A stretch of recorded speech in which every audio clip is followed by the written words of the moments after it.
Oi pessoal, espero que esteja tudo bem com vocês. Vamos aos assuntos do vídeo de hoje. Robert, um astro do futebol norte-americano, estava desconfiado que a sua esposa estava tendo um amante e acabou se tornando um caso de polícia porque eles descobriram um plano para assassiná-lo. Também sobre um menino que foi apontado como trans pela mãe e a mãe, contra o pai, ganhou o direito de transformar o menino em uma menina, com hormônios, inclusive fazer operação no menino de 7 anos, e o motivo vocês não vão acreditar. Sobre isso eu vou relembrar o caso do garoto Juan, que aconteceu aqui no Brasil. Foi uma das piores coisas que poderiam fazer a uma criança. Quem não ouviu falar, porque a mídia abafou muito esse caso, vocês vão ficar sabendo. Também sobre uma dica do Herbert, da violência patrimonial contra a mulher. Um novo crime que só tem como vítima a mulher. E eu vou ler também sobre alguns trechos de um livro de Esther Vilar, coisas muito interessantes, tá? Também sobre o livro que eu estou lendo, O Profano Feminino, de Nessa Halita. Claro que eu não vou ler o livro todo, mas eu separei alguns trechos para a gente tocar nos assuntos hoje. Então, para começar, essa matéria que saiu no Balanço Geral, sexta-feira agora, dia 11. Robert, um astro do futebol norte-americano, era casado com Lindsay. O casal tinha 3 filhos, o mais novo tem apenas 4 anos. Robert parou de jogar futebol para assumir os negócios do pai bilionário. Lindsay tinha um amante nas Bahamas. Robert começou a desconfiar porque ela ia algumas vezes para as Bahamas. Ele contratou um detetive e descobriu que a sua esposa tinha realmente um amante. Porém, durante as investigações, e agora que a história fica espetacular, tudo virou caso de polícia, porque descobriram todo um plano arquitetado por Lindsay, seu amante e um amigo do amante para matarem Robert. Assim, Lindsay ia ficar com toda a fortuna. Segundo as investigações da polícia, o assassinato de Robert aconteceria muito em breve. Quando tudo isso veio à tona, Lindsay começou a contra-atacar Robert, alegando na justiça, nos depoimentos, que foi vítima de violência doméstica. É sempre assim. Por que então ela não procurou a polícia antes? Por que ela não denunciou, já que estava sendo vítima de agressão física, sendo que deixava marcas? Durante todo o casamento, ela disse que foi agredida várias vezes, mas só agora, depois de toda essa descoberta, que ela alegou isso. Como sempre, não é? E, além disso, nas investigações, as únicas conversas que tinha entre ela e o amante para combinar o assassinato do marido, que estava prestes a acontecer, em nenhum momento ela falou que havia sido agredida. Todo o plano era apenas para matar o Robert para ficar com a fortuna dele. O trio acabou sendo preso, mas a Lindsay foi liberada e está usando tornozeleira eletrônica, ou seja, o amante e o amigo do amante continuam presos. A Lindsay, por ser mulher, está cumprindo prisão domiciliar. Além disso, pior, o Robert está lutando na justiça para não ser obrigado a dividir toda a fortuna com a ex-mulher e para conseguir a custódia total dos filhos. Ou seja, depois de tudo isso, depois de todo esse plano descoberto para matar ele, o que estava prestes a acontecer, ele ainda vai ter que lutar na justiça para não ter que dar metade da fortuna para a ex-esposa. Bom, se fosse aqui no Brasil, ele teria se ferrado muito mais, né? Porque a gente sabe que, além de outras coisas que favorecem a mulher muito mais aqui, tem o crime de violência psicológica. Então, por que eu falei isso daí que aconteceu nos Estados Unidos? Se isso aconteceu lá, onde as leis funcionam muito melhor do que aqui no Brasil, imagina se fosse aqui. Imagina se isso começar a chegar aqui no Brasil, o que vai acontecer? Sobre outro caso que aconteceu também nos Estados Unidos, e eu também vou explicar já já por que eu estou falando sobre esse caso, do Jeff Younger. Um menino apontado como trans pela mãe pode passar por cirurgia e tratamento hormonal após o pai pedir a custódia. Um menino de apenas 7 anos. Isso você pode ler em alguns jornais, alguns sites, como por exemplo na Gazeta do Povo. O Jeff Younger perdeu uma batalha pela custódia do filho de 7 anos, que foi para a decisão da Suprema Corte do Texas, nos Estados Unidos. A mãe é a médica Anne Georgulas, credo que nome, hein? Que afirma que o filho James Younger se identifica como uma menina. Georgulas agora pode decidir sobre submeter o filho a uma terapia de supressão hormonal, drogas bloqueadoras da puberdade e cirurgia de mudança de sexo sem o conhecimento do Jeff, que é o pai. O pai postou no Twitter que não há mais nada o que fazer, pois não há caminho a seguir para impedir a transição do seu filho. Georgulas, a mãe, pediu ao tribunal para forçar Jeff a chamar o seu filho pelo novo nome feminino, de Luna, e não permitir que nenhuma criança perto dela deixasse de usar o pronome e os nomes feminino. Ou seja, até as crianças vão ser obrigadas a chamar o garotinho de Luna porque a mãe quer, porque a mãe ganhou essa decisão na justiça. Mas o pior ainda está por vir. Fica proibido inscrever Luna como James, que é o nome verdadeiro do garoto, e de usar o pronome feminino para qualquer atividade, ou tomá-lo como James, ou usar qualquer pronome masculino para relacionar Luna, que é o nome que a mãe quer que chame, que ela diz que é menina, em qualquer atividade fora de casa. Agora, isso aqui é um absurdo. Vocês não vão acreditar no motivo que levou a mãe a fazer tudo isso. A mãe declarou que passou a considerar James, o menino de 7 anos, como uma menina depois que ele pediu um brinquedo de menina no McDonald's e da Frozen. O Rasta falou isso daí semana passada também, sexta-feira, no canal do Brasil Paralelo. Então, apesar disso ter acontecido nos Estados Unidos, a gente sabe que o Brasil tem a mania de copiar tudo que é de pior que vem dos outros países. E se isso aconteceu lá, você acha que não vai acontecer aqui? Tudo graças, mais uma vez, ao feminismo. Mais uma vez, só porque o garoto de 7 anos pediu um brinquedo no McDonald's, um brinquedo de menina, e porque o garoto também pediu para brincar com a Frozen, a mãe fala que ele, na verdade, quer ser uma menina. E com isso ela ganhou autorização da justiça para cortar o pintinho do menino de 7 anos. Isso está acontecendo lá nos Estados Unidos. Para acontecer aqui no Brasil, onde as leis são muito mais fracas, não vai demorar muito não. Não vai ser nenhum absurdo. Porque já aconteceu coisa pior aqui.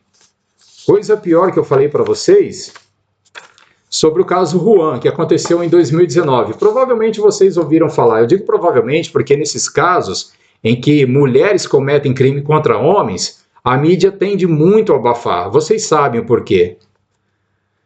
Bom, 2 mulheres, uma delas era a mãe e a outra a namorada da mãe, mataram esse menino, queimaram parte do garoto numa churrasqueira na chácara onde moravam para se livrar do cadáver. A companheira da Rosana, enquanto acendia o fogo, a mãe do menino Juan de 9 anos, degolava ele ainda vivo, depois de ter esfaqueado o Juan 11 vezes. E olha só, 1 ano antes de matarem o garoto, a mãe e a namorada da mãe cortaram o pintinho dele. Cortaram, deixou apenas um pouquinho, e que o legista confirmou, falou que ele passou 1 ano sentindo muitas dores, uma dificuldade enorme para urinar. 1 ano antes de matar o garoto, cortaram o pintinho dele, porque elas queriam transformar ele numa menina. Com a menina, a menininha que essa mãe tem, graças a Deus ela não fez nada, porque ela simplesmente tinha ódio dele, ódio do menino. E uma matéria, tem essa matéria em vários lugares que vocês podem ver, mas uma entrevista da perita Rosângela Monteiro, ela deu no podcast policial o seguinte, que foi um sadismo e misandria explícita que é o ódio e desprezo por tudo relacionado ao mundo masculino e ao corpo masculino. Ou seja, você quer acabar com aquilo, tudo que é masculino no homem. A alegação da mãe é que ele queria ser menina. Olha o que a mãe ainda alegou para cortar o pênis do garotinho de 9 anos e depois de 1 ano ele ficar dessa forma, matar o menino pelo ódio que ela sentia dele por ele ser homem. Continuando aqui com as palavras da perita Rosângela Monteiro. Sobrou só uma pontinha do canal da uretra, de onde ele conseguia urinar. O legista, ao examinar, diz que o menino sofreu horrores com isso durante 1 ano. Vocês entenderam? Mais uma vez, muitos dizem que isso não tem nada a ver com o feminismo, tá? Mas olha aqui, o que as peritas estão falando. Peritas mulheres. Vocês realmente acreditam que isso não tem nada a ver? A mãe alegar que fez tudo isso porque o menino queria se transformar numa menina? E com 4 anos, esse garoto Juan passou a ser vítima de agressões físicas e psicológicas e ser constantemente castigado. Por isso, eu gostaria de ler um dos comentários que veio da Lúcia Bernardo. Ela disse o seguinte: o radicalismo das tais mulheres que querem ferrar com os homens tem causas nas suas lembranças emocionais com seus pais, muito pelos abandonos e até abusos, gerando sentimentos de vingança ao primeiro homem que chega na sua frente. E também a lei da atração. Até isso ela usou, essa lei da atração. Enfim, vocês repararam que tudo elas jogam a culpa no homem. Quer dizer que então a mulher não pode ser ruim por natureza. Tem que ser algo que o homem causou no passado para a mulher poder cometer algum ato ruim. Olha só, a biologia determina a patologia. Isso quer dizer que pessoas ruins já nascem ruins. Soma isso a um país onde as leis são muito fracas. Gente assim convence de que o bandido realmente é uma vítima da sociedade. E por isso as coisas estão como estão. E um outro comentário que eu gostaria de ler é da Maria Ferreira. Ela disse que uma amiga abriu um depósito de gás e disse que ia contratar só mulheres. Colocou anúncio para contratar e até hoje não apareceu ninguém. Hoje o depósito só tem homens trabalhando. Por que será, hein? Outro comentário que elas sempre falam, é impressionante isso, da Kizonaki. Hoje em dia, a mulher trabalha, a mulher tem que cuidar dos filhos, tem tripla jornada, cuida da casa, senão continuam a ser tratadas como bruxas preguiçosas. Ainda enquanto os homens ficam brincando de trabalhar, apertando botões, pois hoje em dia não fazem esforço nenhum. Deixa eu te falar uma coisa, Kizonaki. A mulher hoje, como vocês falam, até essa deputada, essa idiota dessa Tabata Amaral, que a mulher tem tripla jornada porque tem que cuidar da casa, tem que cuidar dos filhos, tem que trabalhar. Primeiro, alguém obrigou essa mulher a casar? Alguém obrigou essa mulher a ter filho? Então por que ela é obrigada? Ela tem tripla jornada. Bastava não casar, bastava continuar solteira e também não ter filho. Pelo amor de Deus, hein? É cada coisa. Bom, eu disse que ia falar também sobre a Esther Vilar. Ela é uma escritora alemã muito bem sucedida e vocês sabem, tá? Os alemães, eles são muito conhecidos por ter a melhor educação do mundo. E por ter dado ao mundo grandes gênios, como Einstein e outros. Ela tem um livro chamado O Homem Domado. Olha só, numa conversa, ela diz que não podem publicar isso. Bom, eu vou falar porque eu não tenho medo do cancelamento, graças a Deus eu tenho meu trabalho e eu não dependo disso. Óbvio que YouTuber é um trabalho, muitos vivem disso, tá? Eu apenas quis dizer que eu não tenho medo de cancelamento, porque nem redes sociais eu tenho, não tenho necessidade de exposição. Vamos lá o que ela disse.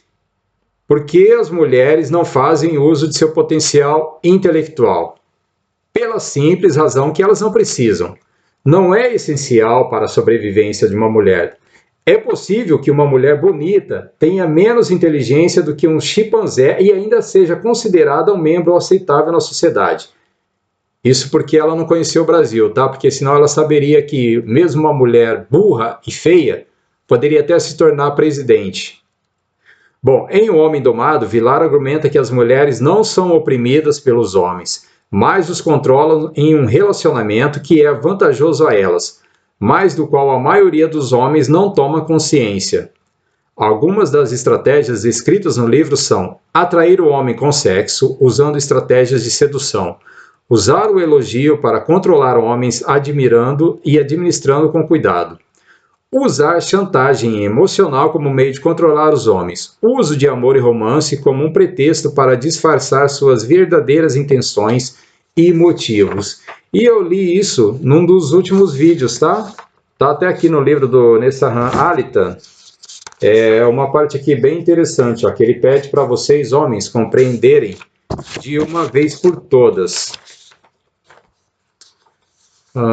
As principais e verdadeiras intenções das mulheres em relação aos homens não é amor e sexo, segundo Halitta. São buscar homens que oferecem proteção, orientação e liderança. A cobiça que as mobilizam a buscar machos que tenham posses materiais e riquezas. A curiosidade a tentar seduzir homens desconcertantes, intrigantes e misteriosos. A inveja que as mobiliza a tomar homens de mulheres lindas que são desejados por muitas. O orgulho para tentar seduzir, para provar a si mesmos que são atraentes. E a vingança que as mobiliza a tentar seduzir e submeter um homem que lhes tenha ferido o amor próprio e o orgulho.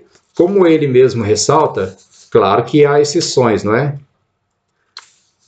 Bem, agora sobre a dica do Herbert de Sá, tá? Obrigado, Herbert, pela sua dica. Um novo crime que tem vítima apenas a mulher. Violência patrimonial contra a mulher. É uma das práticas de violência contra a mulher que ainda é pouco conhecida, e é a patrimonial, que é aquela em que o agressor gera prejuízo financeiro ou a perda de bens que tem um valor sentimental para a vítima. Conforme a delegada Lorena Rocha explicou, são sinais de violência patrimonial. Ela destacou que a violência patrimonial contra a mulher tem sinais sutis, mas que servem de alerta. Por exemplo, aqueles agressores que, quando estão em momentos de fúria e durante discussões, passam a quebrar objetos dentro de casa e acabam descontando a sua raiva em bens materiais e até na parede. Ou seja, então você não dá mais soco na parede não, tá? Porque se estragar a parede, ela vai te processar e vai colocar como violência patrimonial e você vai ter que pintar a parede da casa toda. Esses bens podem ser bens considerados por valor patrimonial, que são aqueles bens que suprem as necessidades da mulher, mas também bens que servem como um instrumento de trabalho para a mulher. O juiz pode determinar ainda que seja pago um calção para que seja indenizado alguns danos patrimoniais que a mulher tenha sofrido. Também há a possibilidade do agressor realizar atos contratuais que envolvam bens de propriedade do casal, além da suspensão de procurações concedidas pela mulher em momentos de violência, acrescentou. Ou seja, se a mulher concedeu ao marido alguma procuração, se ela falar que sofreu essa violência patrimonial, por exemplo, ela mesma pode jogar o celular no chão e quebrar e falar que o marido que causou isso. Porque isso daqui faz parte da Lei Maria da Penha. Então, como você vai provar que não houve? Continuando aqui da declaração da delegada Lorena Rocha, explicando os sinais da violência patrimonial contra a mulher. Ela enfatizou, em diversos casos, que o objetivo do agressor não é gerar um prejuízo financeiro à vítima, mas sim de ocasionar um dano emocional a ela, por meio de destruição de um bem que tem valor sentimental para a vítima. Então, qualquer coisa que a mulher disser que aquilo tinha um valor sentimental e que o marido quebrar, é óbvio que qualquer pessoa, gente, que se quebra o objeto de alguém, ele tem que pagar por isso. Inclusive, eu pensei que isso já estava lei. Isso já era uma lei de crime contra o patrimônio. Se você roubar, pegar alguma coisa de alguém, se você quebrar. Enfim, E há outros tipos de violência contra a mulher que são igualmente graves à vítima, como é o caso da violência psicológica, que é aquela, lembrando, a violência psicológica, que é aquela que atinge a autoestima da mulher, afeta o seu desenvolvimento, ou seja, se ela quiser ficar dançando e rebolando de biquíni no TikTok, querer que isso é o trabalho dela que ela está desenvolvendo, e o marido quiser impedir, vai entrar como violência psicológica. Configura-se, por exemplo, atos de ameaça, atos de controle das crenças, né? Se ela crê que ela pode sair sozinha lá num baile funk para descer até o chão e você quiser proibir, porque geralmente o casamento é isso, tá? Casamento não, isso eu não aceito, isso eu não aceito, você casou? Tem as regras, tá? Tem o respeito mútuo. Bom, tudo isso faz parte da Lei Maria da Penha. E ela pode entrar como medida protetiva e te tirar de casa. Essa, então, é a nova lei de violência patrimonial contra a mulher. Bem, gente, por hoje é só. Obrigado mais uma vez por terem assistido e até a próxima.